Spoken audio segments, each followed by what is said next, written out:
Buenos días, jóvenes, bienvenidos. Espero que todos se encuentren muy bien. Las disculpas por la demora y un pequeños inconvenientes al momento de cargar presentación, pero ya estamos acá para desarrollar nuestra tutoría.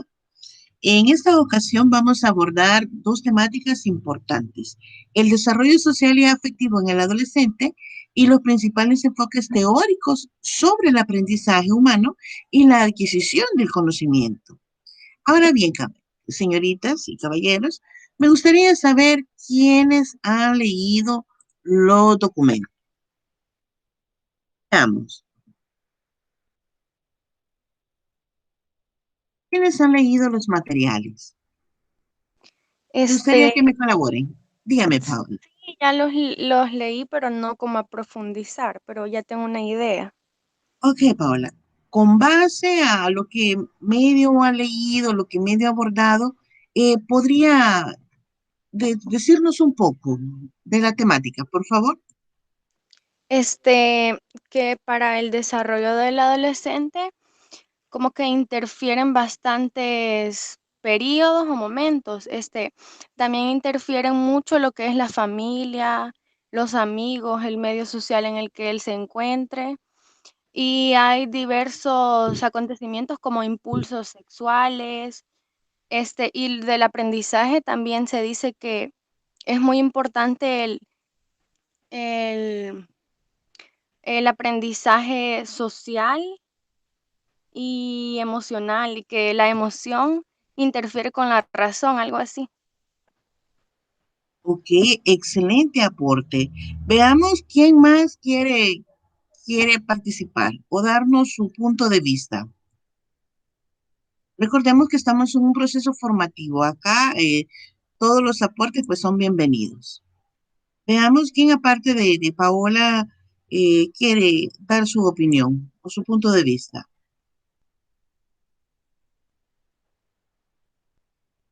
Veamos, jóvenes, Buenos días, licenciada. buenos Bueno, días. a lo que yo he leído, como decía mi compañera Paola, en la adolescencia se presentan los cambios físicos y psicológicos, ¿verdad? Y en este aspecto la familia tiene mucha importancia, relevancia, porque ya que desde la casa se empieza uno a formar. eh, entonces, en este caso, la familia tiene mucha aportación a lo que nosotros seamos o cómo vayamos a comportarnos ante la sociedad.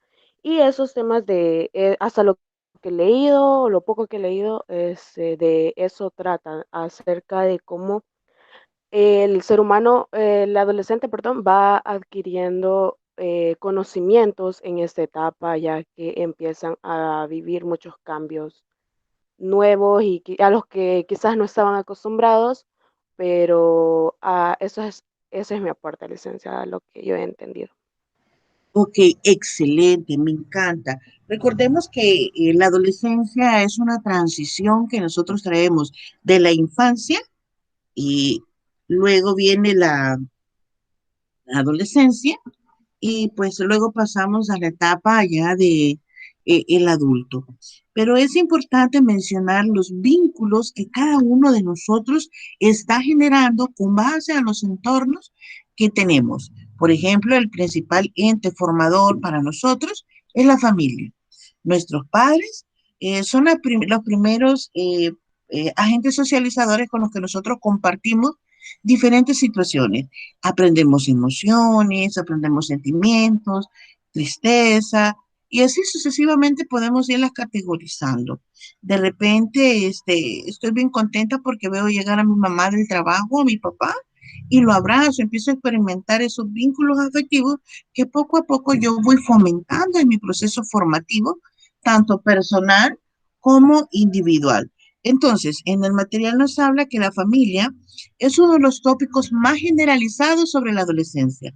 Es el que durante este periodo se producen importantes conflictos en cuanto a relación jóvenes-padres. Pero ¿por qué se dan los conflictos entre jóvenes y padres? ¿Quién me puede decir por qué suele pasar esa situación?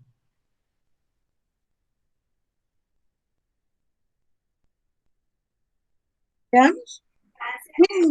Puede haber inmadurez de parte de los hijos y pensar que los padres no les comprenden las situaciones que ellos pasan.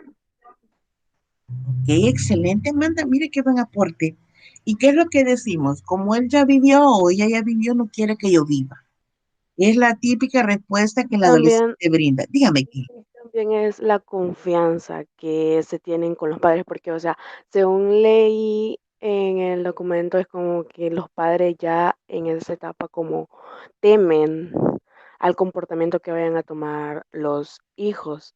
Como ya son nuevas experiencias, entonces ya no tienen, ya no van teniendo la misma confianza con los papás, entonces no, y e igual los papás no se dan el tiempo como de hablar y preguntarle a los jóvenes qué pasa o algo así, o no tienen la confianza, no se les ha dado la confianza porque no, ahora en día no cualquier padre es como que le da la confianza al joven para tomarse el tiempo de platicar con él y todo lo que pasa y lo que vive y así.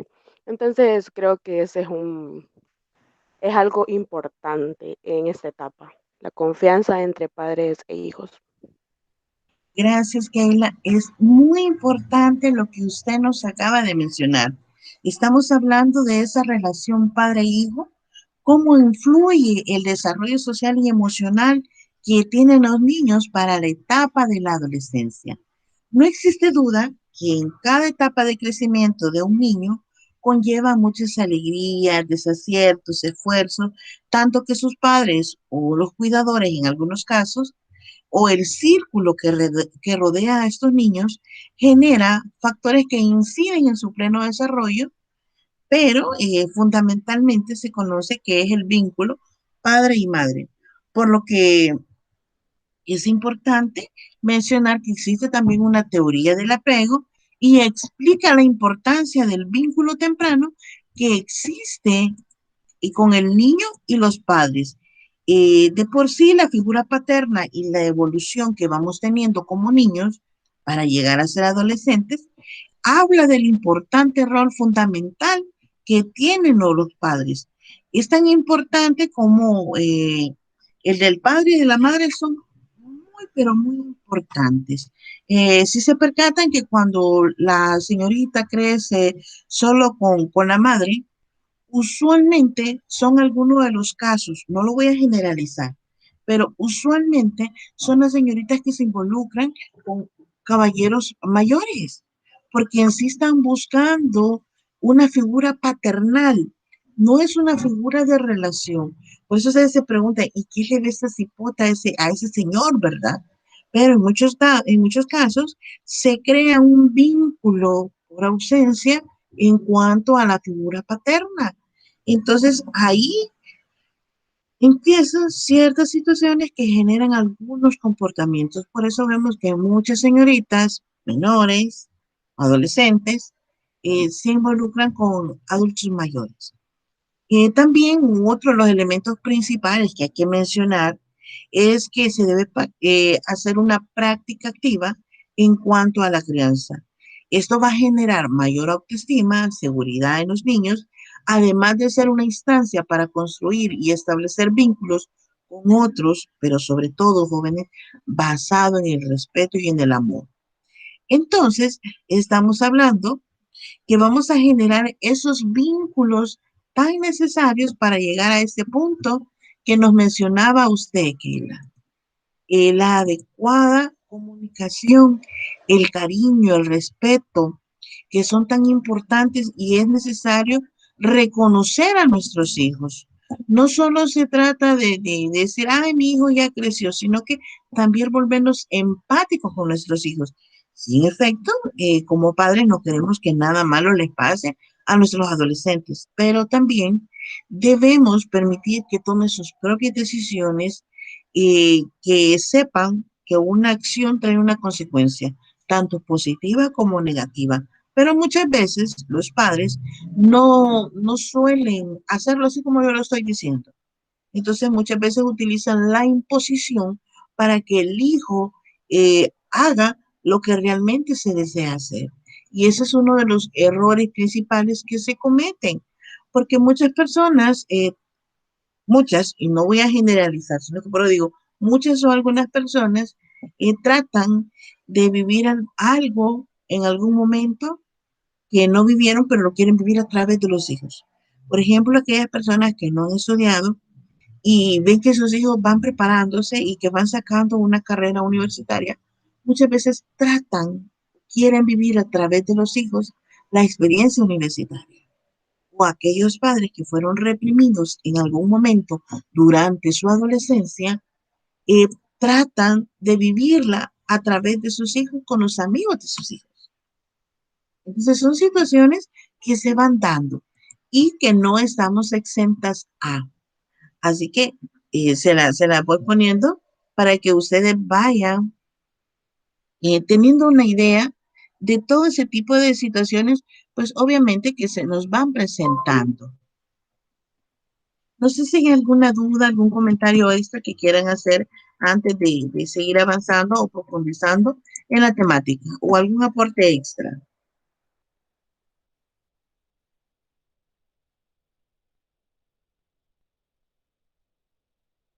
¿Hola? ¿Ninguna? De mi parte, no, licenciada. Yo Ok. sí tengo una duda. Como Bien. dijo, de la ausencia de la figura, ya sea paterna, en, en el caso de los niños, ¿cómo sería? Si los niños solo crecen con el padre. Ok. Cuando estamos pequeños, estamos hablando de una etapa pequeña, ¿verdad? Sí, Una etapa pequeña. Ok, cuando no se da la figura paterna en la infancia o en la niñez, ¿qué resulta? Los niños generan vínculos afectivos hacia personas cercanas, hacia la familia. Es, por ejemplo, un hermano. Si yo como madre tengo un hermano, mi hija o mi hijo puede generar un vínculo afectivo en uno de ellos y fortalecer esos lazos. Conozco de familias de que, por ejemplo, falta la madre, aunque la madre esté ahí, pero falta, o sea, no está dando o no está asumiendo el rol como madre. Entonces el niño ha generado un vínculo especial con la tía de él y la ve como una mamá. No la ve como la tía, sino que la ve con algo más fuerte. Entonces, los vínculos siempre se van a generar. Conforme vamos avanzando, vamos creciendo, pues obviamente, ¿verdad? Nos vamos volviendo un poquito más encerrados en cuanto a la expresión de nuestras emociones o sentimientos. Pero de repente, pues tenemos un vínculo bonito con alguien especial. Nos identificamos con esas personas y ahí es donde vamos generando los famosos vínculos de apego. No, no sé si le queda claro. sí, muchas gracias. Ok. Entonces, pues es importante hablar sobre esos vínculos y abordar sobre todo las concepciones que abogan por la normalidad en las relaciones entre padres e hijos. Los datos disponibles hoy en día nos permiten sostener la idea que durante la adolescencia tiene lugar una serie de cambios en cuanto a relación chicas y chicos y las que establecen con sus padres. Se han percatado, y lo vamos a poner a nivel general con ustedes ahora, se han percatado que en un momento ustedes no se quieren desapegar de sus amigos. Pasan más tiempo con sus amigos que con sus padres. Acaban de dejar de ver a su amiga, su mejor amiga o su mejor amigo del colegio y ya están chateando con él. Y de repente les dice la mamá, ¿y qué no venís de ver a fulano o a la fulana? Y ya estás en el teléfono con ella o con él. ¿No les ha pasado ese tipo de situaciones a ustedes? Sí, la verdad que sí. Es algo que nos pasa. O sea, vivimos en un mundo adolescentes con adolescentes y el adulto queda de alguna manera relegado.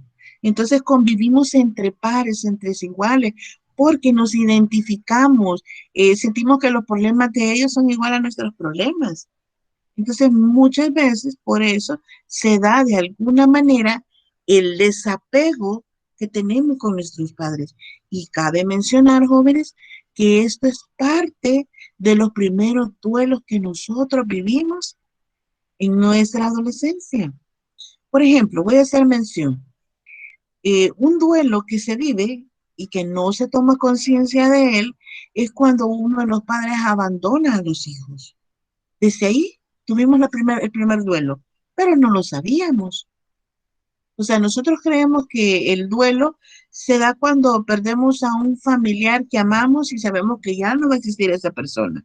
Y hacemos todo el proceso, el ritual, lo velamos, lo enterramos, nos despedimos de él. Creemos que eso es un duelo, pero realmente vivimos muchos duelos y no nos damos cuenta de ellos. Por ejemplo, cuando terminamos una relación, de pareja o una relación de amistad, nos alejamos de esa persona, tenemos la pérdida de alguien querido y nos alejamos de esa persona. Entonces ahí, al romperse ese vínculo afectivo, estamos pasando por un tipo de duelo. No a la magnitud de cuando perdemos a un ser querido que nosotros amamos demasiado, ¿verdad? Pero, pero sí es un duelo el que estamos pasando.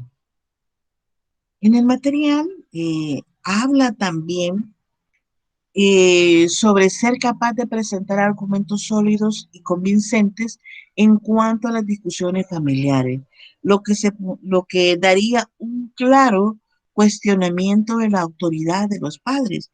Esto lo menciona Collins en 1992, 1997, y ha destacado el papel que juega el surgimiento de estos conflictos, la discrepancia que existe entre las expectativas de padres e hijos.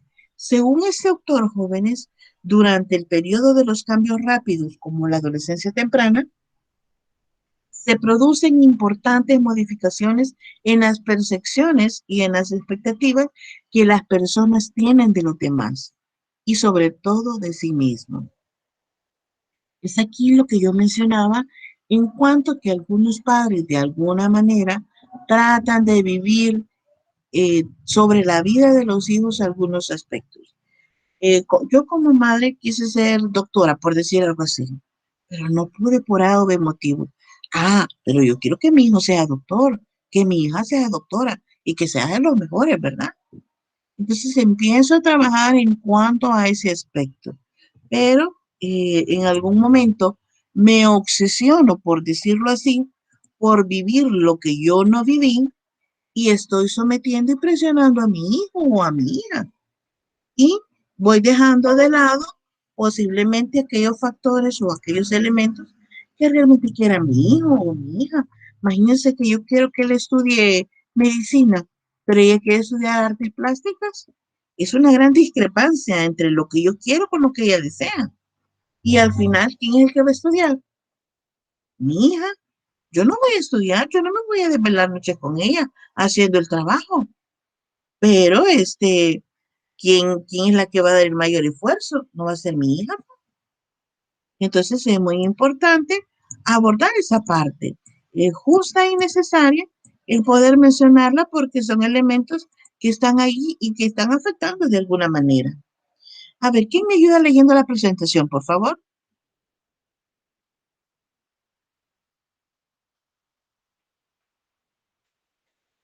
Yo le ayudo. Gracias.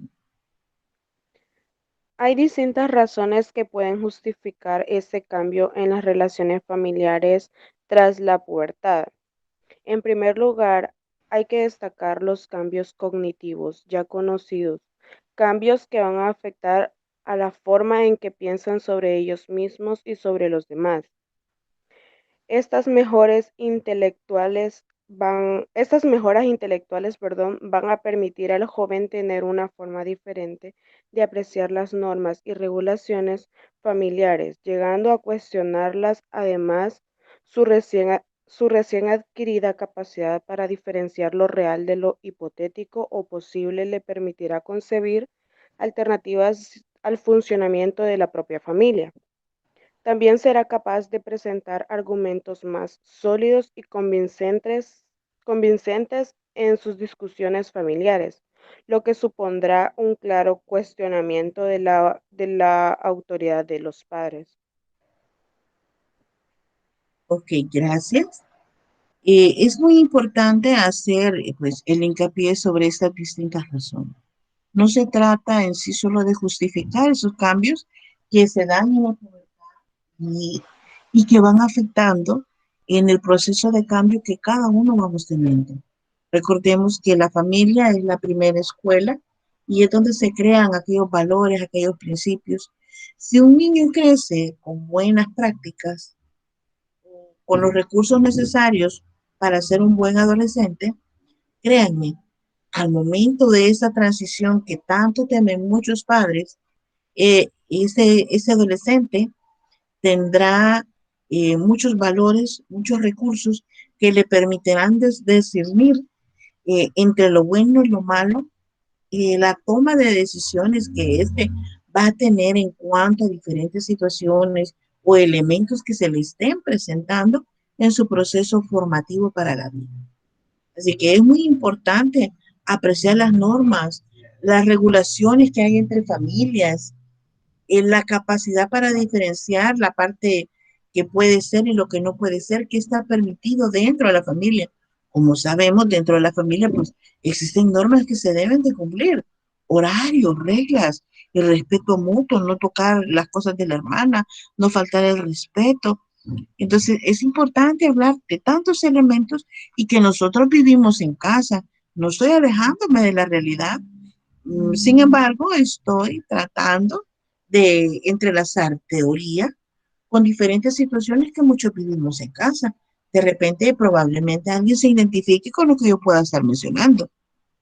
Entonces, es muy importante hacer eso. Muchos de los cambios en las relaciones familiares están en gran medida influidos por los cambios experimentados por los hijos o parte de la pubertad. Pero no hay que olvidar que los padres también cambian a lo largo del ciclo vital.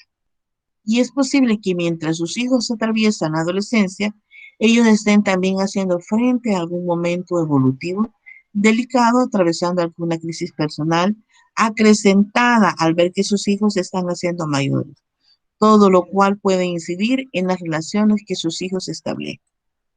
La vida es un ciclo. Tanto ustedes como adolescentes, nosotros como adultos, estamos pasando por diferentes procesos evolutivos. Los problemas que ustedes tienen, también nosotros tenemos los adultos. Solo que muchas veces los problemas se nos ven tan complejos, tan grandes, que muchas veces se nos escapan de las manos. Y ocasiones, y esto lo voy a mencionar, eh, muchas veces los adultos suelen pasarle factura a los niños y a los adolescentes por situaciones que les están pasando. ¿Y qué sucede en este aspecto? No sabemos canalizar adecuadamente nuestras emociones y eso nos da conflicto. ¿Qué sucede? Llego a la casa, encuentro un solo desorden, llevo los nervios alterados, el estrés, el cansancio, tengo de todo y nada y encuentro que los jóvenes o que mi hija no ha hecho limpieza, no ha hecho comida, yo llevo hambre, he tenido un mal día, obviamente al llegar a casa yo voy a explotar y paso factura de todo lo vivido a mis hijos. Muchas veces como hijos no comprendemos muchas situaciones que nos pasan, pero al leer las teorías nos vamos dando cuenta de que tanto adultos como adolescentes y niños pasamos diferentes situaciones preocupantes y no solo con base a teoría, sino que es algo real. Nosotros vivimos tantos problemas, en su caso académicos, otros pueden ser personales, laborales, aquellos que trabajan y estudian, se pueden identificar en este caso, cuando todo empieza a chocar, cuando la carga académica empieza a subir y sentimos que ya no respiramos y que nos estamos asfixiando, no logramos dormir lo necesario y muchas veces hasta nos hemos sentido bobos y torpes para realizar ciertas actividades.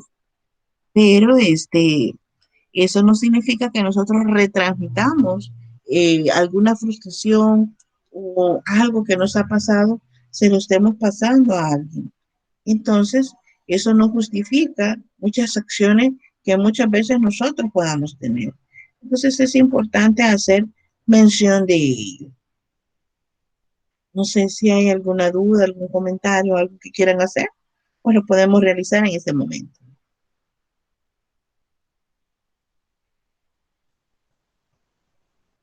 Veamos. ¿No hay duda?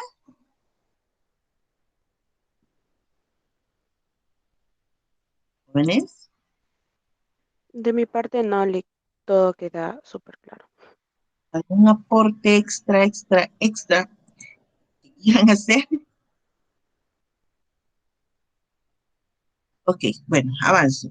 Dentro del material nos habla de la búsqueda de la autonomía que el adolescente quiere tener. Y esto todos en algún momento lo hemos buscado.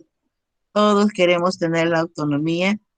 Papá, déjame ser, yo quiero ser libre. Papá, tal y tal cosa, yo necesito esto. Y así empezamos a cuestionar las cosas o lo que nos dicen nuestros padres. Empezamos a verle todo de colores diferentes y muchas veces cometemos muchas acciones porque estamos buscando nuestra propia autonomía. Nos metemos en líos, sí, nos metemos en líos. ¿Quiénes nos resuelven? Los adultos. Pero estamos buscando esa autonomía y es algo que muchos padres no comprenden muchas veces. En el proceso de ir avanzando, tenemos que aprender y cometer algunos errores para saber qué es lo bueno, qué es lo malo. Y si yo voy a avanzar en ese camino, saber las consecuencias que eso me va a traer. Entonces, si el adolescente debe prepararse para abandonar el hogar familiar y funcionar como un adulto autónomo, es razonable esperar de él comportamientos cada vez más independientes. Cada vez me empiezo a alejar más de mis padres. De repente no quiero que mi mamá me lave la ropa. De repente no quiero eh, que, que me ordenen mi cuarto. Lo hago solo. Empiezo a dar aquellos muestras, conductas de desapego. Poco a poco me voy alejando. No alejarme así de ya no te voy a hablar nada por el estilo, sino que cada vez voy soltándome de las cosas que antes me hacían. Por ejemplo, de repente me gustaba que me sirvieran en la casa. O mamá, se me limpieza en el cuarto. O sea, no está de más que muchas veces pidámosle ayuda a nuestros padres, pero cabe mencionar que cada vez que vamos buscando la autonomía, de repente hay aspectos donde buscamos el apoyo de mamá o de papá, poco a poco ya no lo empezamos a hacer. Y ahí es donde empiezan las famosas crisis de los padres. Y ahora, ¿por qué ya no me busca? Y ahora, ¿qué estará haciendo? ¿Qué estará tramando? Y como no sabemos cómo afrontar lo que está pasando con nuestro hijo, y ahí es donde funciona la buena comunicación con nuestros hijos, entonces yo pregunto, ¿qué está pasando? Pero si no tengo una buena comunicación con mis hijos adolescentes, es obvio que no voy a saber qué es lo que está pasando. Y empiezo a generarme un caos en mi cabeza pensando cualquier cosa menos de que mi hijo está creciendo y está tomando un papel autónomo. Y empiezan los conflictos entre padres e hijos. Y empiezan las discusiones. Mamá empieza a creer que algo más está pasando, que ahí hay gato encerrado y que ahí pasa algo. Y nadie la saca de que ahí pasa algo. Entonces ahí es donde empieza parte de los conflictos, cuando el hijo empieza a buscar su propia autonomía. Antes de ese proceso de individualización, es frecuente que los chicos y las chicas experimenten cierta ambivalencia y que disfruten de los nuevos privilegios. Lamenten las nuevas responsabilidades que deben de asumir, por lo que pueden añorar los días de su infancia en que sus padres cuidaban de ellos y asumían toda la responsabilidad. Entonces ya cuando pasamos a esta etapa, pues decimos, ay, yo quisiera ser niño, yo quisiera estar dormido, yo no quisiera tener las preocupaciones que tengo ahora. Si estaría chiquito, no estaría afligido por entregar esa tarea, qué sé yo. Y empezamos a cuestionar muchas situaciones, pero realmente es un proceso donde vamos asumiendo responsabilidades y que eso lleva pues a conductas maduras, aunque cabe mencionar que no todas las personas que llegan a la adolescencia tienen un proceso maduro, sino que muchas veces pues siguen comportándose como alguien infantil. Tienen conductas de niños, hacen berrinches. Entonces, hay de tener un poco de cuidado en cuanto a ese aspecto. Y también hay que mencionar de que el papel que juegan el proceso de la desvinculación y la separación afectiva de los padres. Se recuerdan que al inicio empecé hablando de la parte del apego que existe. Ahora vamos a hablar de la desvinculación y de esa separación afectiva de los padres. También se recuerdan que les hablaba de los primeros duelos. Bueno, acá Stenberg y Silverman emplearon el término de autonomía emocional para hacer referencia a la desvinculación afectiva. Para ellos, la autonomía emocional que vincula mediante una escala autoaplicable es un concepto multidimensional que incluye componentes como la tendencia a percibir a los padres como personas con deseos y necesidades propias. Se habla de una desidealización y la independencia individual que cada uno de nosotros tenemos. Muchos idealizamos a nuestros padres, pero ¿qué sucede? Conforme vamos avanzando, sentimos que de alguna manera pues no son lo que nosotros esperábamos. De repente tenemos una madre o un padre demasiado autoritario y nos agobia. Entonces dejamos de idealizar a nuestros padres.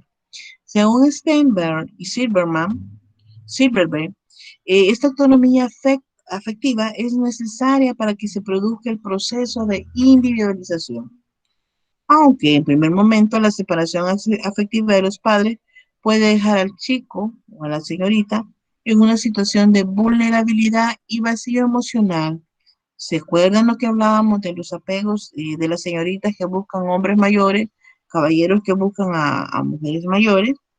Pues acá hablamos ya de eso, el vacío emocional que le lleva a una excesiva dependencia del grupo de iguales con el objetivo de cubrir este vacío. Y cuando hago énfasis en cubrir ese vacío, también me refiero a aquellos jóvenes que no toman las decisiones adecuadas y se meten a cosas de pandillas, empiezan a vivir la vida loca en cuanto a drogas, alcohol. Yo no estoy en contra del alcohol, no estoy ni a favor ni en contra. Para empezar, yo no tomo. Y lo voy a poner a nivel personal. Pero si a la gente le gusta tomar un par de tragos para sentirse alegre, pues cosas de cada quien. Pero si yo estoy clara de quién soy y cómo soy, entonces sé perfectamente que no necesito tomar para entrar en ambiente en un lugar. Uno puede ser uno mismo sin necesidad de tomar drogas, sin necesidad de tomar alcohol. No, si usted quiere ser feliz, usted genera los recursos para ser feliz. Va a un lugar donde hay música, baile y hay karaoke, pues usted no toma, usted se toma una soda, un té, algo helado y está compartiendo con sus amistades. No necesariamente tiene que estar tomando bebidas alcohólicas, pero usted está compartiendo, pero desde su trinchera y no está permitiendo la incidencia de otros en este proceso. Lo que sucede muchas veces, jóvenes, que muchas veces hay estereotipos y sobre todo la presión social. No, hombre, échate un trago, aquí no pasa nada, ni cuenta se va a dar tu mamá. Uno no es ninguno, échatelo, tomátelo, tu mamá no se va a dar cuenta. Pero hay un detalle que nos delata. Fíjense que muchas veces todos creemos de que nos sintieron que habíamos tomado o algo por el estilo. En muchos casos hay padres que no se percatan de que el hijo ya probó bebidas alcohólicas o que está fumando. ¿Saben qué es lo que delata? Las conductas que nosotros tenemos. Eso es lo que realmente nos delata, porque empezamos a cambiar nosotros. Y es ahí donde la gente se percata de que algo está sucediendo con nosotros. Es igual cuando mencionan de que cuando la señorita o el caballero ya tuvo sus primeras relaciones sexuales. Miren, esa es parte de los mitos cuando dicen que después de que tuvo su primera relación sexual, ya la señorita camina diferente, que se ancho de cadera, que aquí, que allá. Eso es un proceso. Pero lo que realmente delata a la persona son las conductas, porque sabe que de alguna manera al tener relaciones precoces, sin cuidado y todo eso, va a generar cambios de comportamiento. Entonces, muchos padres dicen, no, que ya se le nota cuando están teniendo relaciones o cuando están tomando bebidas alcohólicas. No es cierto, no se nota, pero se percibe con los cambios comportamentales que cada uno de nosotros tiene. Somos predecibles en cuanto a conductas. Así que hay que prestar mucha atención en cuanto a eso. A ver, ¿quién me ayuda con la influencia de familiares sobre el desarrollo social? ¿Quién me ayuda a leer esta presentación? Por favor.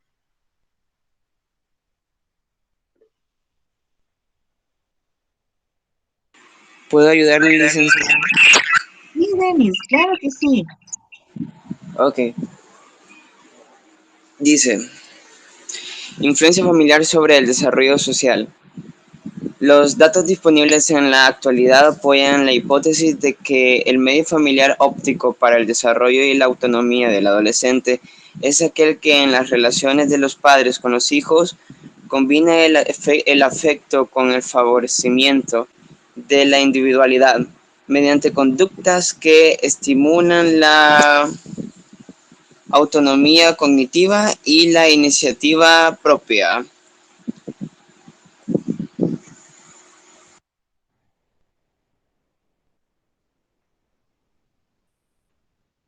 Siga con el cuadrito, Denis, por favor. Ok, está bien. Cuadro 19.1. Relación entre los estilos educativos paternos y las características de sus hijos adolescentes. Padres, democráticos, hijos e hijas.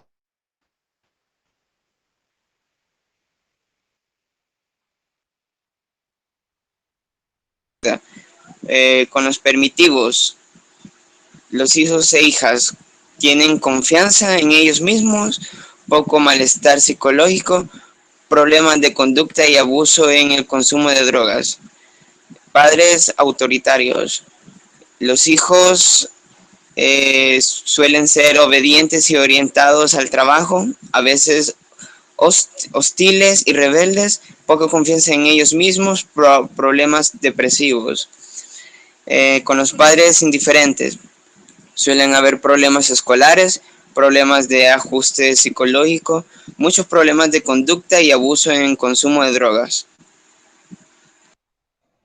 Gracias. Miren qué importante es y la categorización que se da. Estilo de crianza, padres autoritarios, padres permisivos. Es muy importante conocer cada uno de ellos. Cuando hablamos de los padres democráticos, este es un vínculo que lleva comunicación, lleva una buena salud mental.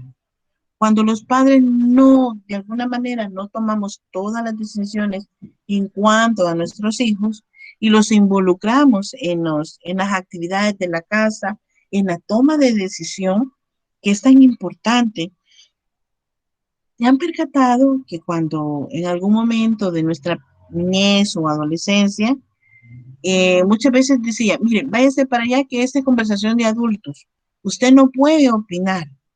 Y esos son uno de los principales errores que se cometen dentro de la familia, cuando lo importante es opinar, que sepan su punto de vista, saber qué es lo que usted está pensando, lo que usted desea. Pero muchas veces los adultos no pensamos en lo que quieren nuestros hijos, nuestros adolescentes o nuestros niños. Tomamos las decisiones pensando que son lo mejor para ellos. Y muchas veces, en vez de ser padres democráticos, somos padres impositivos. Nos imponemos a lo que nuestros hijos quieren. Y muchas veces, cuando nuestros padres nos dicen, a ver quién se identifica con esto, cuando nuestros padres dicen, fulano, no hagas eso, Te estoy diciendo que no lo hagas. Si seguís hablándole a esa muchachita, ya vas a ver. ¿Y qué es lo que hacemos nosotros? Seguimos hablando con esa muchachita. Seguimos teniendo las amistades, solo que ahora tratamos de cuidarnos para que nuestros padres no se den cuenta que estamos hablando con esas personas. Entonces, hacemos lo contrario de lo que nos están diciendo a lo que realmente, pues ellos quieren. Entonces, pero cuando se vuelven padres democráticos, hay una buena actitud, hay una buena comunicación, entonces como estudiantes o como hijos, empezamos a dar buenos resultados. Un padre democrático, créanme que es lo mejor que nos puede pasar a nosotros. Pero, ojo, hay que tener un punto de equilibrio. También están los padres permisivos. Ellos, pues, hay una confianza en ellos mismos, poco malestar psicológico, problemas de conducta y abuso de consumo de alcohol. Si nosotros nos desligamos, ay, que vea ella qué hace, es su vida, no es mi problema, y nos desligamos, ojo, eso va a traer problemas, eso va a traer consecuencias. Entonces, los padres permitivos son cariñosos, pero relajados. Y aquí está el problema. No se establecen límites firmes. En cambio, eh, un padre democrático, pero un poco permisivo o de alguna manera autoritario, va a poner límites y le van a permitir no controlar de cerca las actividades de sus hijos ni las exigencias de un comportamiento adecuado en diferentes situaciones. Entonces los niños tienden a ser impulsivos y rebeldes, sin rumbo, entonces se vuelven dominantes, agresivos y empiezan a aparecer elementos de una baja autoestima, un poco de autocontrol y con pocas motivaciones para realizar con éxitos. Entonces, la fórmula ideal sería un padre democrático que me permita eh, un poco algunas cosas. En algún momento debemos hacer un poquito de uso de autoridad. Debemos de dar órdenes e indicaciones, pero muchos padres solemos utilizar la psicología invertida. En el buen salvadoreño pues sería, se las aplicamos a ustedes los hijos. Ese caso sería, vaya, ¿qué me propones tú? Ustedes me están pidiendo algo, por decir algo, por decir, ¿qué? Kevin me dice, no, veamos, Dennis me dice que quiere realizar una actividad dentro del grupo. Pero yo le podría decir fácilmente, sí, hágalo, está bien, me parece, hágalo, hágalo. Y ni siquiera le pregunto mayor detalle. Entonces, pero vengo yo y le digo, para que Denis asuma un poco de responsabilidad dentro de lo que va a hacer y cuidarme mis espaldas, vengo yo y le digo, y Denis, ¿y de qué va a tratar la actividad? ¿Y en qué me va a beneficiar o va a beneficiar a sus compañeros? Ahí está la clave. Le cuestiono qué va a hacer. Y entonces viene Denis y dice, lo que voy a realizar, licenciada, es esto, esto y esto, y eso trae un fin específico. Me empieza a explicar detalladamente qué es lo que piensa hacer. Y ahí yo me doy cuenta si Denis está preparado o ha utilizado una logística para desarrollar esta actividad o simplemente se la sacó de la manga de la camisa y la va a aplicar a sus compañeros. Entonces, eso me permite a mí como adulto tener eh, una prevención de lo que posiblemente pueda pasar en el proceso. Entonces, lo mismo sucede en la relación de padres e hijos. Muchas veces, pues, solemos hacer ese tipo de cosas. Y mucho las madres con las señoritas. Mira, no quiero que me vayas a traer un vago. No quiero que me vayas a traer un bicho mechudo de esos que andan patinando. Y a los caballeros, ¿verdad? No me vayas a traer con una bicha loca ahí que no quiera hacer nada.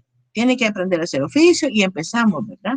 Entonces, utilizamos psicologías inversas, solo que muchos no lo llaman así, ¿verdad? Sino que lo llaman de otra manera. Pero de alguna manera, pues, se aplica.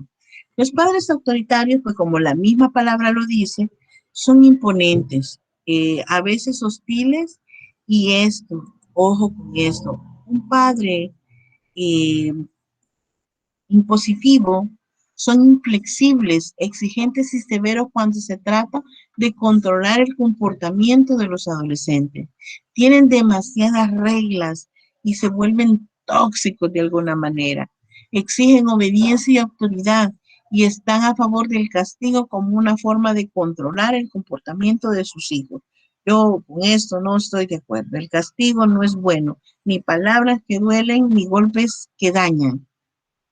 Entonces los niños tienden a ser irritables, aprensivos, temerosos, temperamentales y ¿saben qué es lo peor de todo? Suelen ser infelices porque no logran hacer clic en la parte afectiva, porque muchas veces sienten que no están dando lo mejor de sí y pueden que estén dando hasta más de 100, pero tanto fue la autoridad a la que fueron sometidos que muchas veces se consideran menos.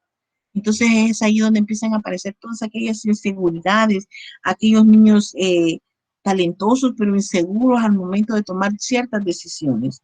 También se vuelven malhumorados, vulnerables al estrés y sin ganas de realizarse, que es lo peor de todo. Cuando un joven ya no desea tener la autorrealización profesional y de repente dice, no, yo me voy a quedar solo con un trabajo de oficio o muchas veces sin el trabajo de oficio. Entonces son aspectos que van afectando y créanme, esto duele porque duele, jóvenes. Yo he visto jóvenes con gran potencial y de repente los veo en situaciones en las que no deberían estar inmersos. Y duele ver porque es un potencial que se desperdició debido a un padre autoritario. Muchos hijos se les salen a los padres de las manos por este tipo de autocontrol que están haciendo. Todos tenemos un límite, pero de repente se exceden esos límites y vulneran nuestros derechos, porque los vulneran. Miren, jóvenes, es importante salir de ese nido donde se está dañando y buscar ayuda psicológica que me permita no perdonar a mis padres, pero sanar mi propio dolor, que me permita curar mis heridas emocionales y que muchos no lo hacen. Vemos mucha gente que dice, no, a mí mi papá y mi mamá me daban de palos, a mí así me educaron. Y mírenme, aquí estoy, un hombre responsable. Pero ¿qué sucede en la práctica? Es un hombre tóxico, una mujer tóxica, intolerante, amargada, malhumorada y que no pueden soportar el estrés que viven día a día. Entonces, miren, cada acción hay una consecuencia positiva o negativa. Va a depender de cómo yo estoy canalizando esas emociones, así es como me voy a desarrollar. A eso súmele la parte temperamental, la parte de la personalidad que cada uno de nosotros tenemos. Entonces, vemos la complejidad que eso en sí trae, jóvenes. No solo se trata de decir, voy a ver en qué categoría de padres quedo. No, no, no. Todos cargamos con secuelas psicológicas de alguna manera. Otros hemos sobrellevado este tipo de secuelas. Así que si ustedes escuchan esa palabra, a mí cuando estaba pequeño, mi papá me daba con esto y no necesité ningún psicólogo, pero vean las conductas que tienen. ¿Cuántos sociópatas encontramos en nuestra sociedad? Bueno, no nos vayamos muy lejos. El caso de Chalchuapa, esta persona que ha cometido tantos abusos, eh, tanta violencia, tanto maltrato, en algún momento tuvo que haber generado todo este tipo de trastorno, todo este tipo de psicosis. No es así porque así, jóvenes. Entonces, muchas veces puede que pudo haber reprimido muchas situaciones hostiles y rebeldes y como vivió en un ciclo de violencia, viene y lo replica, pero ahora lo hace con cizaña, porque va soltando todo ese odio que ha canalizado por muchos tiempos. Puede que en eso esté visualizando una madre, un padre, un tío, un hermano abusador. Posiblemente, o sea, yo no estoy diciendo que es exactamente así, solo les estoy dando elementos que se pueden ir presentando en este proceso. Así que es de tomar un poco más de control, un poco más de conciencia. Y cuando nos encontramos con aquellos padres indiferentes, créanme, eso es el acabose. Más de algunos de nosotros conocen un padre de este tipo. Se conocen como padres pasivos, son aquellos padres ausentes en cuanto a la formación de los hijos. Estos padres, pues, y esta ausencia en los hijos puede tener muchas repercusiones, entre ellos una poca confianza de sí mismos o todo lo contrario. Pueden generar una gran confianza en sí mismos y salir del hueco donde están. Como les mencionaba, cada acción trae una consecuencia, sea positiva o sea negativa, pero de que la traen, la traen. ¿Dudas o comentarios hasta el momento, chicos?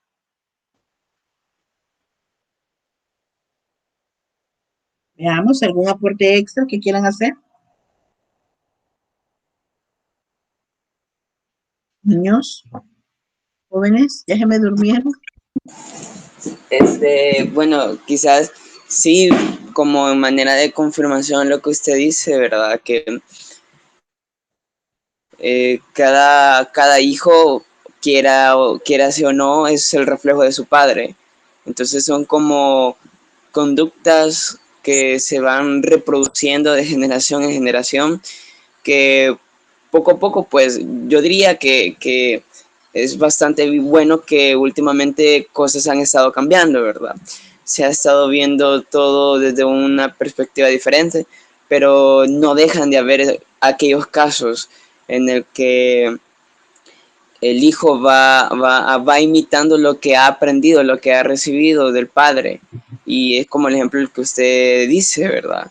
En algunos, incluso en algunos adolescentes que dicen que esta generación, así como lo mencionaba la vez pasada, es de cristal, con cualquier cosa se ofende, con cualquier cosa pues se queja de cualquier cosa, y que en sus tiempos nada más ¿qué? Un buen castigo lo hacía uno reflexionar y pues uno cambiaba de una manera así, de una manera brusca, más rápido, más eficaz. Pero en realidad pues solo escuchando a esa persona hablar de esa manera es donde uno se da cuenta de que no ha sido muy bien el trabajo del padre al enseñarle de esa manera. Y lo peor va a ser es que no se sabe si sus hijos en el futuro pues podrán.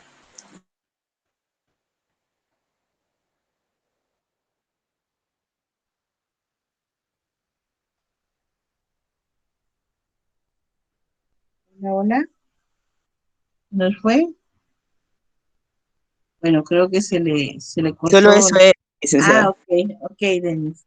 Gracias, pues es importante la mención que usted nos hace, pues como igual lo mencionábamos en la clase anterior, ¿verdad? Si considera la generación de cristal, pero esa es una etiqueta que se ha puesto. Pero créanme, yo conozco casos de casos y no son una generación de cristal, nada, nada que ver.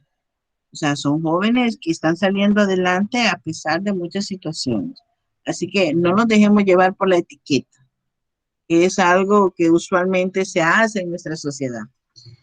Ah, bien, hay que hablar también, ya no solo de los padres, también hay que hablar de las relaciones con los iguales. Acá nos identificamos. Las amistades durante la adolescencia.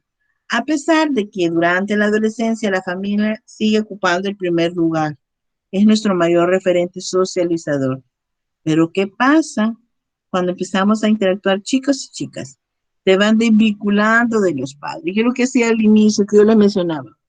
Venimos de ver nuestra amiga y venimos a encerrarnos al cuarto y a seguir chateando con la amiga, a revivir lo que acabamos de experimentar, las risas que vivimos, los momentos que, y viste tal cosa, y viste que fulano hizo esto, y viste aquí, y viste allá. Entonces, es lo de no parar, o sea, siempre tenemos algo de que hablar con nuestros amigos. Y si la pasamos mejor, increíblemente. Entonces, este tipo de situaciones, o este tipo de relaciones, perdón, eh, ganan mayor importancia y se vuelven intensas y se convierten en el grupo de iguales. Se convierte en el contexto de socialización más influyente que podemos tener en nuestra adolescencia. Probablemente como consecuencia de la maduración cognitiva, el tiempo que dedican de hablarse de sí mismos los jóvenes irán comprendiéndose mejor unos a otros y van a hablar de y bueno, esto va a repercutir en las relaciones con los amigos que estén marcadas en la parte de la reciprocidad. Acá hablamos de lealtades, en la parte de que a ti te duele, a mí me duele, tu sentir es mi sentir. Y ojo con esto, aquí es donde muchas veces sudamos calenturas ajenas. Como a mi amiga le cae mal fulanita, pues a mí también me va a caer mal. ¿Por qué? Porque está dañando a mi amiga. Esto suele pasar más en mujeres que en caballeros. Ay, esa piruja o esa india, y le empezamos a poner peyorativos a la persona. Y dicen, no, tal y tal cosa, esa persona me cae mal por esto y esto. Y ni siquiera tenemos un motivo, no hemos tratado a la persona. Les voy a poner un ejemplo, y esto me pasó a mí en la universidad, con mi mejor amiga. Resulta que en este momento no éramos mejores amigas, ni éramos colegas de trabajo, ni nada por el estilo. Creo que ni ella ni yo nos conocíamos, pero de repente tuvimos una amiga, o una conocida, mejor dicho, una conocida en común, y resultó que esta persona me puso en mal por algo que yo hice y a ella no le gustó. Entonces, bueno, lo voy a decir con nombre y apellido. Eh, yo le vendí un CPU. Estaba bueno y todo, funcionaba, corría la máquina, bien original y todo. De repente me habla esta persona y me dice, fíjate que el CPU, la computadora que me vendiste me está fallando. Ok. Y le digo, ¿qué le pasa a tu computadora? Y me dice, fíjate que no enciende y que no sé qué. Y me dijo, quizás ese es el monitor. Allá me ven cargando un monitor porque en aquel tiempo no existían los Uberes y el taxi no llegaba hasta ese lugar. Entonces me ven cargando un gran monitor para la casa de ella. Y ahí iba yo en el bus con un gran monitor. El detalle es que cuando llego a la casa de la compañera, me voy percatando de que el lugar donde tenía la computadora no era el lugar más óptimo para tenerlo. ¿Qué quiero decir con esto? Ella vivía en un cuartito. Yo no estoy discriminando el lugar donde vivía, solo enfoco el lugar donde ella tenía la computadora. El lugar era un cuartito muy, muy reducido y ella había puesto el monitor a un lado de la cama, arrinconado entre la pared. Quiere decir, no, las máquinas necesitan aire para que ventile. Pero, ¿qué pasaba? El cuarto encerrado, no había un mayor espacio para circulación de aire. El calor que las máquinas emanan, porque si se percatan, las computadoras tienen en sí un ventilador interno, pero necesitan aire. O sea, no las podemos tener en el colchón de la cama porque se calientan. Entonces, ¿qué pasó? La máquina a ella se le sobrecalentó y se arruinó la máquina. Entonces ella decía que yo la había estafado, cosa que no era así. Y yo le dije, yo no te vendí la máquina en este estado. La cosa es que esta persona generó un prejuicio de mí y le dijo a la otra compañera, esa chera me estafó, esa chera aquí, esa chera. La otra persona me odiaba si yo sin saberla y me quería hasta dar duro en la universidad, lo aclaro. Me decía que me iba a agarrar del pelo y de todo porque yo había estafado a su amiga. Vean cómo se va dando el vínculo de las relaciones con iguales. Influyó tanto que sin conocerme ya le caía mal. El detalle es cuando nos toca llevar materias juntas. ¿Y quién es la famosa Yasmín Quintero, verdad? Y cuando me conoció, es importante que escuchen las dos versiones. Esta persona me vio a mí, habló conmigo, pero yo no sabía que me quería agarrar del pelo, ¿verdad? Entonces esta persona habló conmigo y me dijo lo que estaba pasando. Y vos me caías mal, y así me lo dijo. Vos me caías mal porque vos estafaste a la fulana. Y ya le expliqué yo mi versión y le dije, no, eso no fue así. Esto pasó por esto y esto, y se lo expliqué. Y entonces ella también, pues, se quedó, ¿verdad? Pensando en lo que yo había dicho. Y es ahí donde ella tomó esa parte de la parte intensiva que ella traía hacia mí con lo que había escuchado de la otra persona. Y ella también, que sabía un poco de computadora, comprendió lo que yo le estaba diciendo, que las condiciones no eran las óptimas para tener el CPU, porque no lo voy a rinconar, o sea, no lo voy a encajonar, o sea, de por sí es un cajón, y si yo lo encajono dentro de otro cajón, o sea, no me va a rendir la máquina, se me iba a quemar, era obvio. Entonces ella no entendía eso en ese momento, pero la chica había tomado represalias contra mí. Entonces muchas veces, ¿con qué le estoy haciendo esto? Con el fin de hacerle ver que muchas veces tomamos decisiones no por nosotros, sino por lealtad a mi otra amiga. Y de repente nos cae mal a alguien solo porque le cayó mal a la fulanita o a la menganita. Entonces vemos cómo influencia la parte socializadora que tenemos, cómo incide en mí lo que está haciendo mi otra amiga. Y como me cae mal esa bicha, pues le cae mal a ella, me cae mal a mí. Tu amiga, mi enemiga, o mi enemigo es tu amigo, algo así. Entonces es importante. Por eso luego menciono lo que a mí me pasó en cuanto a ese tipo de cosas. Ahora bien, cuando iniciamos con las relaciones de parejas, uy, esto es más intenso. El aumento del impulso sexual está aunado a la imitación de comportamientos con adultos y de alguna manera va a favorecer que tanto las chicas como los caballeros empiecen a tener un interés en cuanto a esta actividad. Furman y Welmer argumentan que las relaciones de pareja durante la adolescencia temprana satisfacen 4 tipos de necesidades: sexuales, de afiliación, de apego, y una sobre todo de dar y recibir apoyo. ¿Se recuerdan que hemos venido hablando de la teoría del apego? Pues aquí la tenemos reflejada nuevamente. Sin duda, las primeras relaciones que establecen los adolescentes servirán para satisfacer fundamentalmente las necesidades sexuales y las afiliativas. Estamos hablando de compañía y diversión. La conducta sexual, pues como ya lo sabemos, es un ámbito en el que se manifiesta especial y con claridad la transición de la adolescencia. Muchos chicos y chicas han dejado de ser niños y niñas y van intensificando sus deseos, sus necesidades sexuales van apareciendo. Los niveles de maduración de sus cuerpos están a flor de piel. Entonces, la influencia social en este terreno contradictorio, por un lado, se ejerce una importante presión para controlar y retrasar las manifestaciones sexuales durante este periodo. Por otro, encontramos una creciente erotización de la sociedad a través de los diferentes medios de comunicación. Llámese música, llámese película, llámese telenovela, llámese series, y así sucesivamente. Nosotros encontramos contenido sexualizador o erótico en los diferentes entornos, pero más que todo lo encontramos en la música. Y específicamente, pues ya sabemos el género.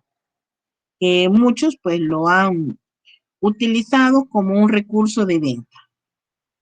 Entonces, es importante de hablar de esa presión, hablar de saber controlar ese impulso sexual que muchas veces tenemos. Miren, estoy de acuerdo que la unidad de salud llegue a hablar del uso del condón, llegue a hablar de los métodos anticonceptivos. Excelente, yo lo aplaudo. Me encanta que hablen de eso. Pero muchas veces no nos hablan de las consecuencias que puede traer una relación sexual prematura. ¿Qué encontramos nosotros? Y si una persona empieza a tener relaciones sexuales a temprana edad, ¿qué creen que va a pasar, jóvenes? Puede surgir un embarazo o diversas enfermedades. Gracias, Paola. ¿Qué más puede pasar? Eso es a nivel físico. A nivel psicológico, ¿qué creen ustedes que puede pasar en estos adolescentes? Veamos. Yo creo que se vuelve como algo más rutinario para el joven, o sea, llega a ser más, es como el alcohol, ¿verdad? Pruebo el alcohol de muy temprano y pues quiero más, no estoy como en la etapa donde soy lo suficientemente maduro para comprender que todo exceso es malo, incluso y hablando en las relaciones sexuales, llega a desenfrenarse esta, digámosle, como esa necesidad que se causa en el joven que puede llegar hasta a cometer actos que ya no son, o sea, que ya son ilícitas, que ya podría ser como violaciones o abusos sexuales, con tal de complacer su deseo sexual. Excelente, Denis. Gran aporte el que acaba de dar. Muchas veces no logramos tener el control de esos impulsos sexuales y eso va más allá. La curiosidad, bien dice el dicho, la curiosidad mata al gato, ¿verdad? Entonces de repente empezamos a tener obsesiones y ya no con algo normal, sino que de repente no logramos controlar ese locus de control que nosotros tenemos, no logramos canalizar adecuadamente todas estas situaciones que de alguna manera desfavorecen mi proceso. Pero cuando también hablamos de efectos psicológicos, estamos haciendo mención de aquellas secuelas que trae en sí un embarazo. Por ejemplo, el abandono de los estudios, empezar a trabajar a temprana edad. Si yo tenía planeado sacar una licenciatura o un profesorado, pero ya con una responsabilidad, ya con un bebé, las cosas cambian para la mujer y para el hombre. Pero usualmente vemos que la que ha cargado con la mayor responsabilidad ha sido la mujer. Pero en estos tiempos, yo no voy a desestimar el trabajo que también hacen muchos hombres. Muchos hombres están sometidos a la carga. Hay mujeres que les dejan los bebés de días de nacidos. Y hay que Dios te bendiga con tu bendición, ¿verdad? Entonces, hoy ya no solo se trata de que las mujeres quedaban con las crías. No, hoy también los hombres quedan así. Ah, pero súmenle a esto si de repente no, yo no quiero hacerme responsable, ni yo tampoco, ¿verdad? Abortemos. ¿Y qué pasa cuando aborto? Pienso en el momento en quitarme la carga que, por decirlo así, genera el embarazo. Y me practico el aborto. Pero ¿qué pasa si recibo una mala praxis? ¿Qué consecuencia va a tener para mí el haber abortado? Puedo quedar estéril, puedo tener una hemorragia, me puedo morir, puedo que todo el mundo se entere cuando yo quería que nadie se enterara, ¿verdad? Y a eso va a generar una estigmatización dentro de la familia. Mira, alejate a la fulana porque fíjate que abortó un niño, abortó un bebé. Es mala influencia para la familia, la oveja negra, y empieza la etiqueta. Así que todo esto, jóvenes, trae consecuencias grandes al no tener un control en cuanto a la parte de orientación o educación sexual. Yo admiro lo que está haciendo ahora el Ministerio de Educación. He visto algunos programas donde están hablando sobre esta parte de la orientación, están dando porcentajes de cómo se ha venido dando todo este tipo de situaciones. Ya no solo están enfocados en la parte sexual, ya no solo cómo utilizar el condón, sino que también están haciendo énfasis en cuanto a los índices, los efectos psicológicos que trae consigo los embarazos a temprana edad. Entonces, es muy importante abordar ese espacio. A mí me llamó la atención hace poco, vi un, vi un documental, no un documental, vi un video donde se abordaba esta parte y créanme, me encantó, porque digo, qué bien, lo están tomando como referente hablar de los efectos psicológicos y los efectos sociales que puede tener el embarazo a temprana edad o el embarazo precoz cuando mi cuerpo no está en las condiciones óptimas para tenerlo. Entonces, todo ese tipo de situaciones es importante saberla. No solo saber el uso del condón, los métodos anticonceptivos, sí es bueno conocerlos porque prevenimos enfermedades. Pero, ¿qué pasa en la parte socioemocional? ¿Qué parte en mi lado afectivo? Las consecuencias, las repercusiones que puedo tener. Hay quienes, conozco un caso de una señorita que en su momento abortó el bebé porque el novio no quería, ella no quería por el que dirán, ¿verdad? Cuando fue, le hicieron un ecograma de su bebé para que ella viera cuánto tenía, cómo estaba. Y le hicieron una captura, lo que llamamos las ultras. Le hicieron una captura. ¿Saben qué pasa ahora? Esa niña duerme con el ecograma de su bebé debajo de la almohada. Hasta ahora toma conciencia de lo que no tuvo que haber hecho. Ahora se lamenta de la decisión prematura que tomó en cuanto a tener a su bebé. Ahora es una persona que tiene trastornos en cuanto al sueño, trastornos en cuanto a la parte afectiva, porque la culpa no la deja. Entonces son secuelas que son visibles y están ahí. Lastimosamente, pues no las vemos, pero están. Así que hay de tener mucho cuidado. Por eso a mí me ha gustado las teleclases que está dando el Ministerio de Educación en cuanto a educación sexual. Me encanta. Apoyo ese contenido. Pero ahora bien, vamos a pasar al otro tema, los procesos y la concepción constructivista. Cuando hablamos de este proceso, sabemos, jóvenes, que constantemente nosotros estamos construyendo nuestro aprendizaje. Estamos generando aspectos de socialización que me permiten a mí crecer como estudiante. Vemos que la concepción se da en las diferentes teorías.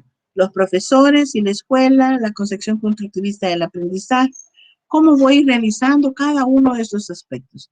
Entonces, es muy importante, desde esta perspectiva, las teorías que necesitamos deben integrar como elemento vertebral, jóvenes, la dimensión social de la enseñanza que hemos aludido, en el doble sentido que la educación escolar es un proyecto social que toma cuerpo y se desarrolla en una institución también social. Pero ahora estamos haciendo uso de las nuevas tecnologías. Estamos hablando de las TIC.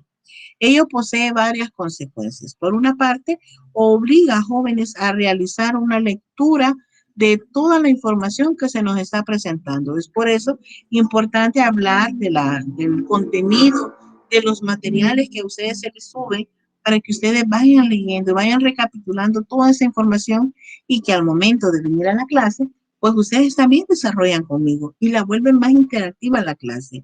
Es muy importante hacer esa mención.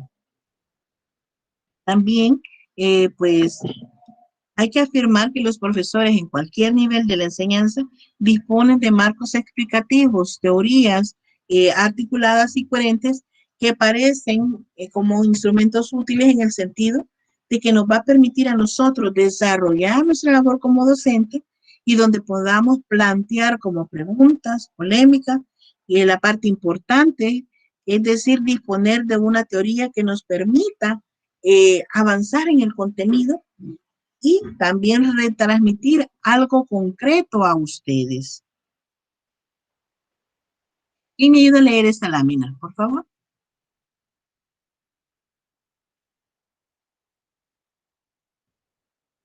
¿Quién me ayuda?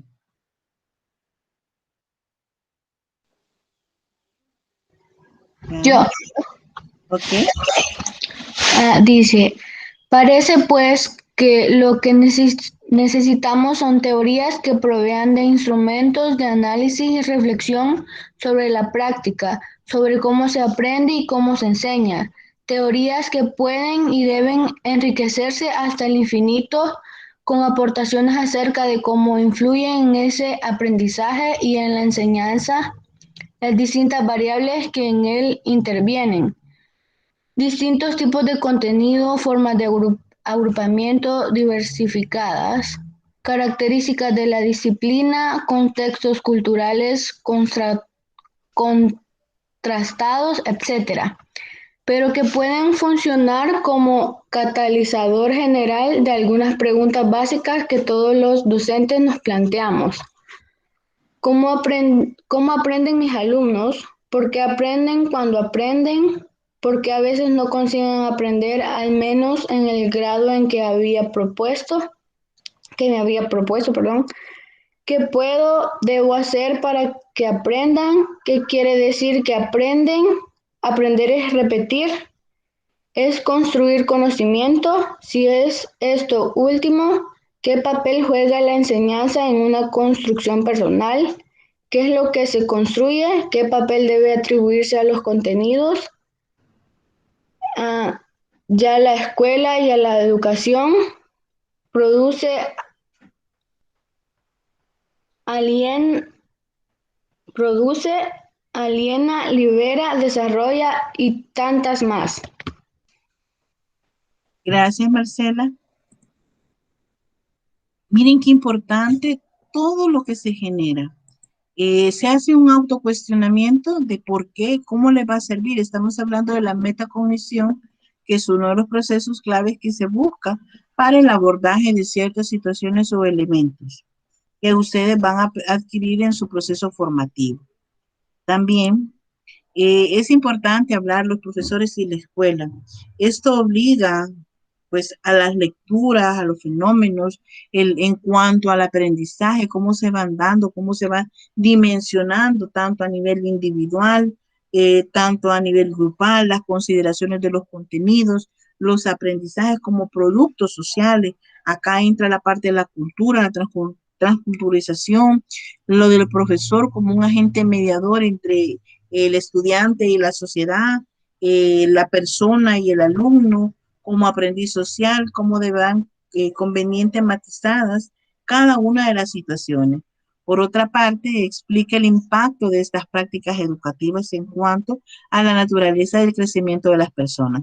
Estamos hablando del desarrollo humano que va afirmado por los diferentes actores, Vygotsky y Bronfenbrenner, que es uno del desarrollo de la cultura contextualizada en nuestros conocimientos actuales, donde Brunner nos habla de ellos. Y es muy importante hacer esta mención, ya que habla de la teoría del desarrollo independiente de la cultura que cada uno de nosotros tenemos. También es importante mencionar la escuela, que puede ofrecer una enseñanza adaptada y rica en las diferentes situaciones que se nos presentan.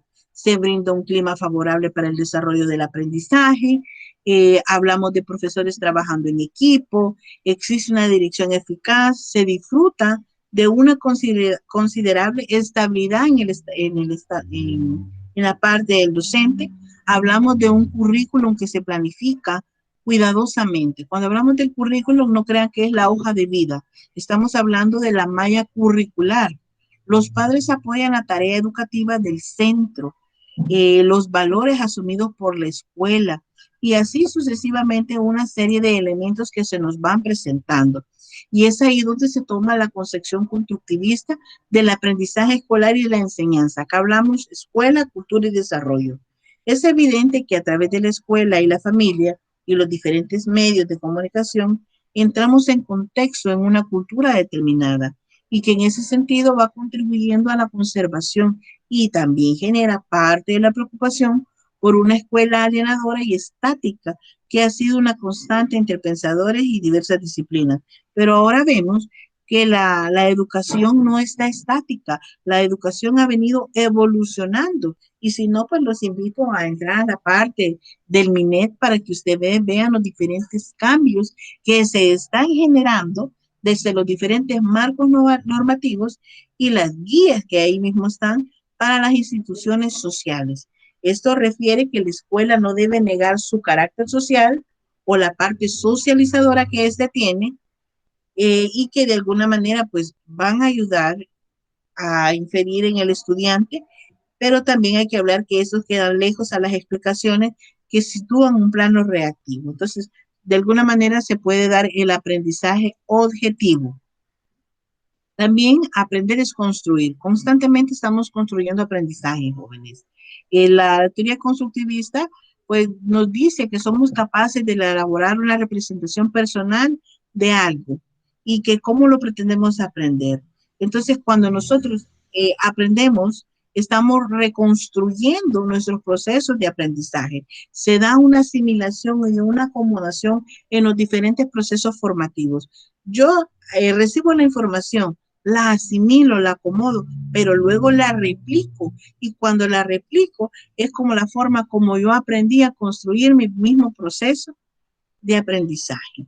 Entonces, podríamos decir que nuestros aprendizajes se vuelven significativos y nos vamos acercando a espacios que van generando un desafío que intentamos responder con base a los diferentes significados que nosotros les vamos dando a la modificación del aprendizaje que vamos teniendo. No sé si hay dudas o comentarios hasta el momento.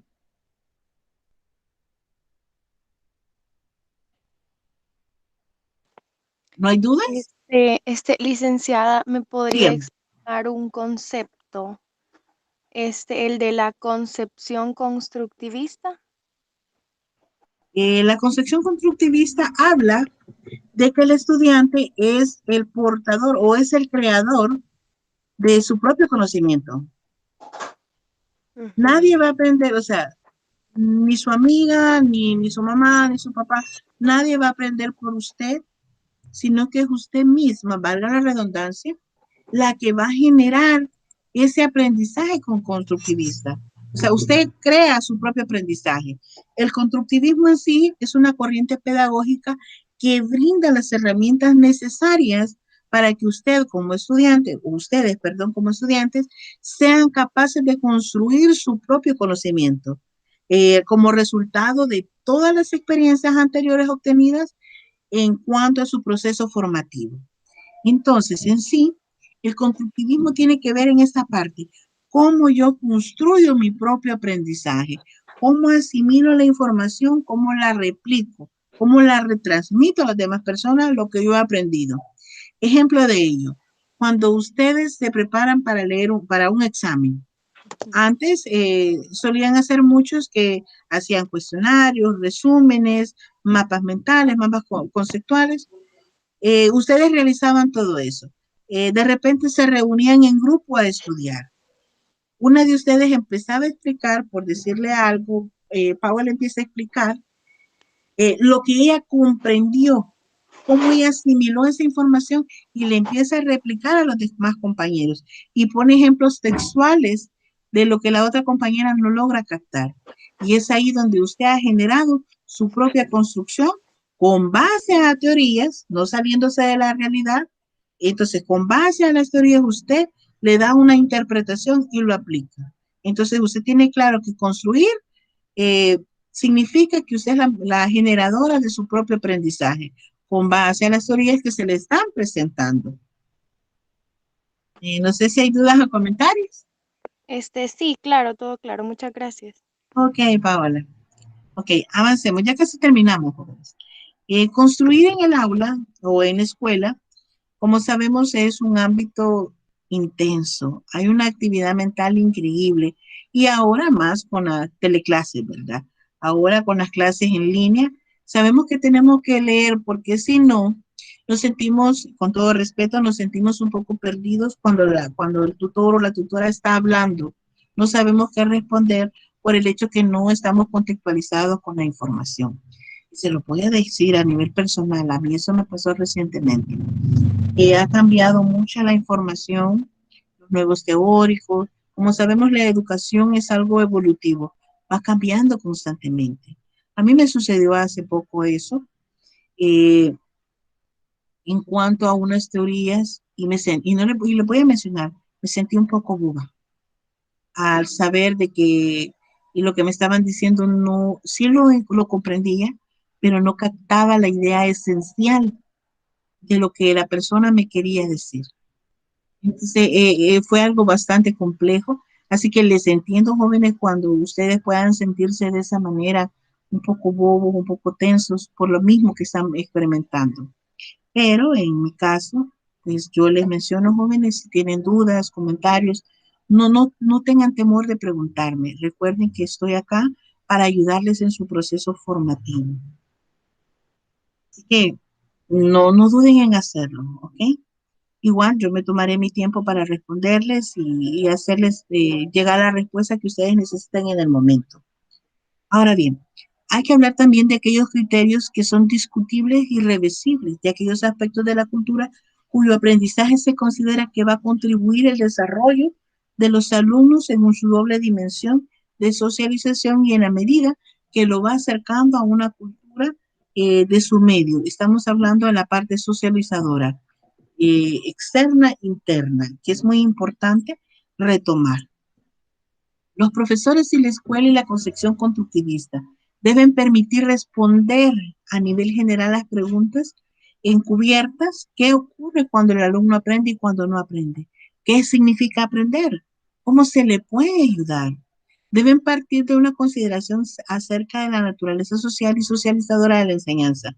Recordemos que no todos tenemos los mismos ritmos de aprendizaje. Estos varían entre cada uno de nosotros. Puede que de repente alguien comprenda fácilmente lo que yo estoy diciendo, puede que alguien no comprenda y después genere dudas y empieza a especular, ¿verdad? ¿Y qué quiso decir con cuanto a esto? Le voy a preguntar luego. Y empezamos a hacer nuestras anotaciones específicas en cuanto a ciertos temas que debemos de ir avanzando. Entonces es muy importante este enfoque, los profesores y la escuela, pero ustedes van a entrar más a detalle con él ya cuando estén leyendo el contenido. Yo solo les estoy dando un pequeño esbozo de lo que ahí se les va a presentar. La concepción constructivista es un referente útil para la reflexión y la toma de decisiones compartidas que supone un trabajo en equipo de un centro. Como referente es tan útil cuando dicho trabajo se articula en torno a las grandes decisiones que afectan a la enseñanza y que se encuentran sistematizadas en los proyectos curriculares del centro. Entonces acá hablamos de la discusión y el consenso en la toma de las decisiones a lo que se va a enseñar, en cuanto a lo que se enseña y cómo se va a evaluar los diferentes procesos. Es importante pues hacer la comprensión y la contextualización que va a evitar situaciones a futuro. También los criterios que proporciona la concepción constructivista pueden y deben orientarse en el apoyo para las autoridades educativas que presten centros de apoyo a la organización en la formación y sobre todo en el asesoramiento. Que solo sea abordado de forma íntegra, la acción educativa esta podrá disponer de alas múltiples de las expectativas que en ella se depositen. Y así sucesivamente. En cuanto a Vygotsky, él es un socio cognitivo, él habla de la psicología evolutiva de la educación y habla de ese desarrollo sociocognitivo de la primera infancia.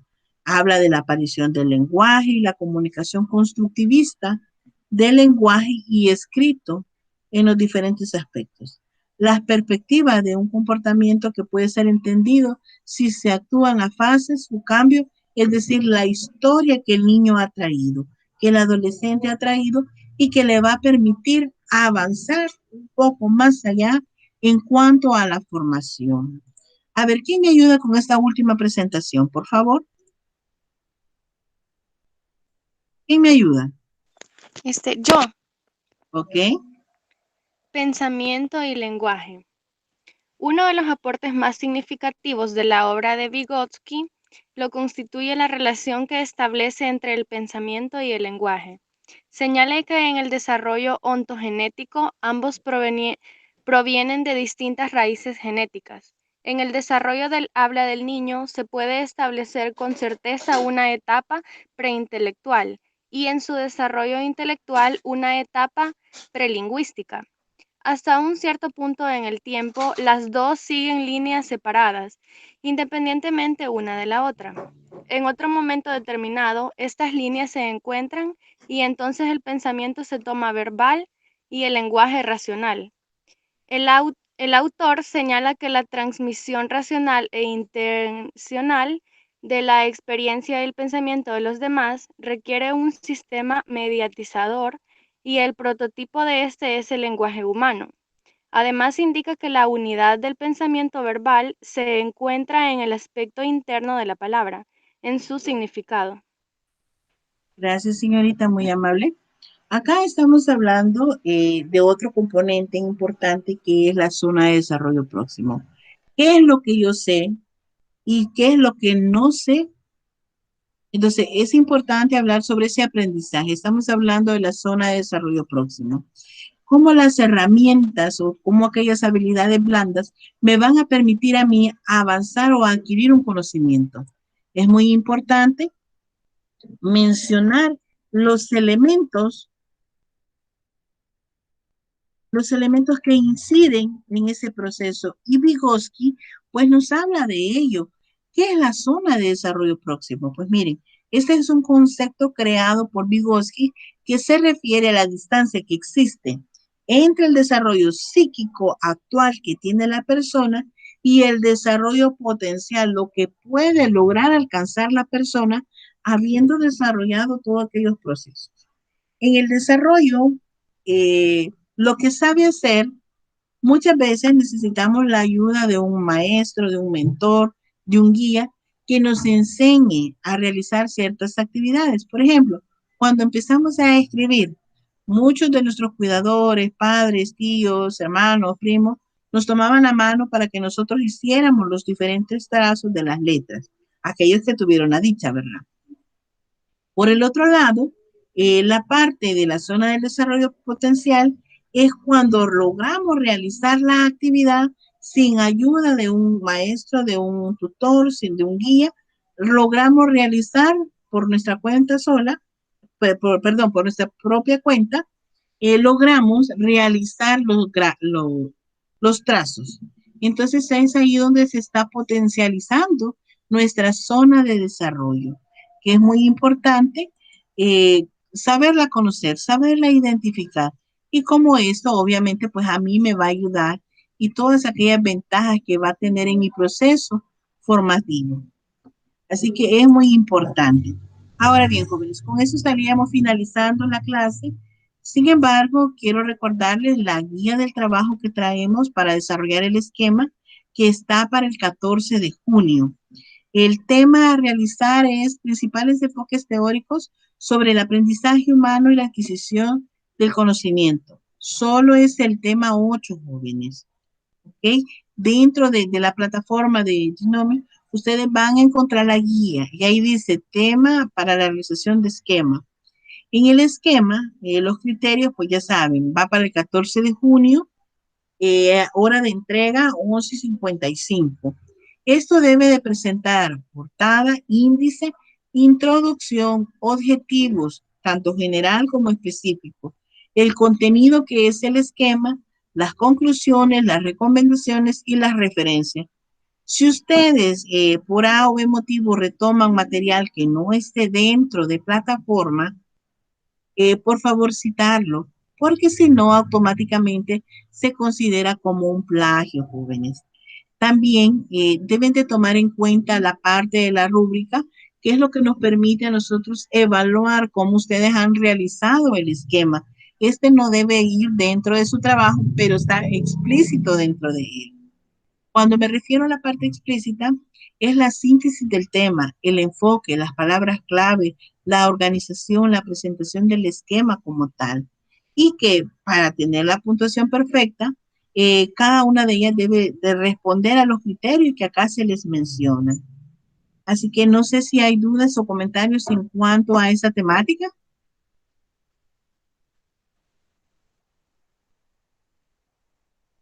¿Jóvenes? ¿No hay dudas? Licenciada, ¿y el tema 7 por qué no lo tocaríamos? Fíjese que hemos tomado a bien no saturarlos con tanta información, porque igual ustedes están bastante cargaditos. Y si se percata, el tema 7 es más complejo, o sea, hay mayor información. No estoy desacreditando un tema del otro, pero para realizar el esquema, tomamos a bien solo ponerle los dos enfoques, el constructivista y el enfoque sociocultural de Vygotsky. Pero si usted o ustedes quieren agregar tema de la parte 7, está bien. Los dos temas están muy bonitos, cada uno tiene su nivel de complejidad. Pero, o sea, nosotros para tratar de ayudarles y favorecerles, pues estábamos limitando el tema en cuanto a solo al contenido 8. Bueno, está bien.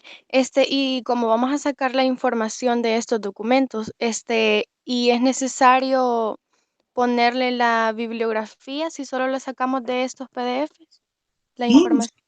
ustedes tienen que poner la parte de la bibliografía, es más, es uno de los criterios que ahí está que les acabo de mencionar. Lleva la bibliografía o las referencias bibliográficas, es el ítem 9 donde hablaba de las referencias. A eso se refiere la bibliografía. Y recuerden, el límite de páginas son 10. Tomar en cuenta la rúbrica de evaluación para la realización de la tarea. ¿Okay? Esta va implícita. Dígame. Sí, y el esquema lo podemos realizar igual que el mapa en otra aplicación y ahí citarlo mediante un link. Sí, correcto. El que a ustedes se les facilite. Bueno, Por está bien. eso no hay ningún tipo de problema. Bueno, Ok, está bien. no sé si hay otra duda, otro comentario.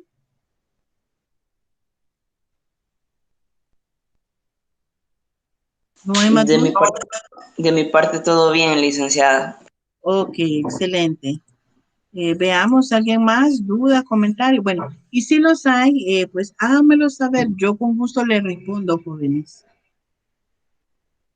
Lick, una pregunta, ¿cuándo van a estar disponibles las notas de la tarea de la que enviamos hace poco, no, no me acuerdo. Ya Del para artículo. mañana van a estar, sí, ya Ah, para mañana van a estar las notas en sistema. Como les voy a comentar el proceso que yo realizo.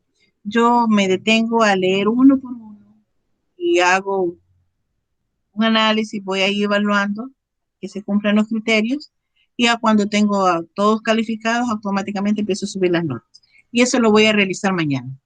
O hoy por la tarde noche posiblemente ya estén las notas, pero igual yo les voy a comunicar a ustedes cuando ya estén. ¿Sí? bueno, gracias, licenciada. Ok, Keila. Bueno, ¿algún comentario o algo más que quieran agregar, jóvenes? Si no, pues estamos finalizando nuestra tutoría que se volvió bastante larga.